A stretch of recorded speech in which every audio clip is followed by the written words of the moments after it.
নমস্কার বন্ধুরা, রিশ্রী কিচেনে তোমাদের সবাইকে স্বাগত। আজকে আমি মালাই সন্দেশ রেসিপি তোমাদের সঙ্গে শেয়ার করব। আমি 1 লিটার দুধ দিয়ে এই সন্দেশটা তৈরি করব। 1 লিটার দুধ দিয়ে কিন্তু অনেকগুলো মালাই সন্দেশ তোমরা তৈরি করে নিতে পারবে, আর এটা খেতে কিন্তু অসাধারণ হয়। আর সামনেই রাখি, এই মিষ্টিটা তোমরা বাড়িতেই বানিয়ে নিতে পারবে। দেখো, এখানে আমি 1 লিটার দুধ নিয়েছি, আর এটা গরমও হয়ে গেছে। আমি এবার ভিনিগার দিয়ে দুধটার ছানা কেটে নেব। আমি 2 চামচ ভিনিগারের সঙ্গে 4 চামচ জল দিয়ে দিয়েছি, আর এটাকে কিন্তু 2-3 বারে দিয়ে ছানাটা কাটতে হবে।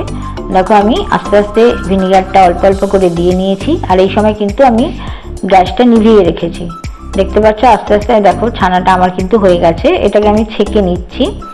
এই ছানাটা আমি ভালো জল দিয়ে 2 থেকে 3 বার ভালো করে ধুয়ে নেব, কারণ ভিনিগারের টক ভাবটা কাটিয়ে নেওয়ার জন্য আমি জল দিয়ে ধুয়ে নিচ্ছি।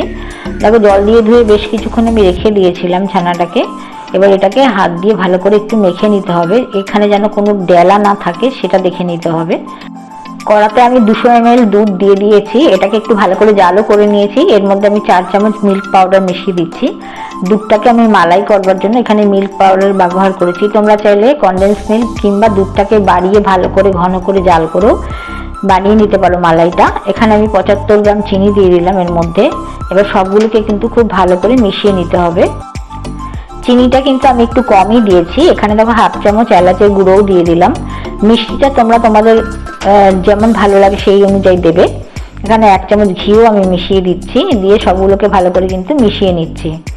আর এখানে আমি দিয়ে দেবো 1.5 চামচ কেশর ভিজিয়ে রেখেছি, তার জলটা আমি দিয়ে দিচ্ছি। এতে কি হবে, গন্ধটাও খুব ভালো হয় আর কালারটাও কিন্তু খুব ভালো আসবে, সেই কারণে আমি এখানে মিশিয়ে দিয়েছি।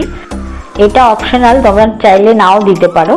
তো দেখো, আমি এটাকে সবগুলোকে কিন্তু ভালো করে একটু ফুটিয়ে নিচ্ছি, আর সরগুলোকে ক্রমাগত কিন্তু এভাবে সাইড থেকে তুলে তুলে দুধের সঙ্গে মিশিয়ে দিতে হবে, তাহলে মালাইটা আরো ভালো হবে। এবার আমি পনিরগুলো কিন্তু এর মধ্যে দিয়ে দিলাম।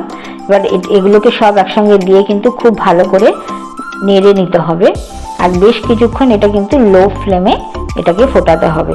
আর এটা যতক্ষণ দুধটা না ঘন হয়ে যাচ্ছে ততক্ষণ কিন্তু কন্টিনিউ এটাকে লো ফ্লেমে রেখেই নেড়ে যেতে হবে। আঁচটা কিন্তু বাড়ালে চলবে না, তাহলে কিন্তু দুধটা লেগে যেতে পারে নিচ থেকে। তো কন্টিনিউ লো ফ্লেমে রেখেই কিন্তু এইভাবে খুন্তি দিয়ে দুধটাকে ক্রমাগত ঘুরিয়ে ঘুরিয়ে মিষ্টিটাকে তৈরি করে নিতে হবে। দেখো, আমার কিন্তু মোটামুটি মিষ্টিটার পাকটা হয়ে গেছে।